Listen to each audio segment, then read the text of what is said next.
السلام علیکم ورحمۃ اللہ. وعلیکم السلام. میرا نام منیر احمد مجوکا ہے. میرا ایک سوال ہے کہ لفظ خاتم النبیین کا ترجمہ کرتے ہیں ہم نبیوں کی مہر، اور انگلش میں ہم ترجمہ کرتے ہیں sale of the profit. Sale of the profit.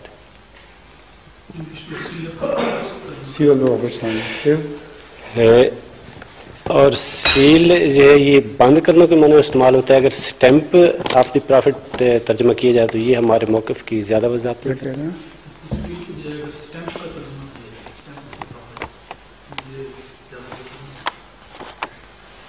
Cell تو معروف ترجمہ ہے جو ہو چکا ہے.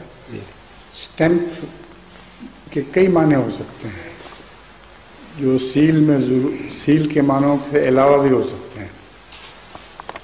اسٹیمپ ٹکٹ کو بھی کہتے ہیں نا کہ نہیں کہتے؟ تو انبیاء کا ٹکٹ تو نہیں ہے رسول اللہ صلی اللہ علیہ وسلم، لیکن سیل ہے جو ان پر مہر لگتی ہے. سیل کا لفظ ہی بہتر ہے. دوسرا سوال بھی کیا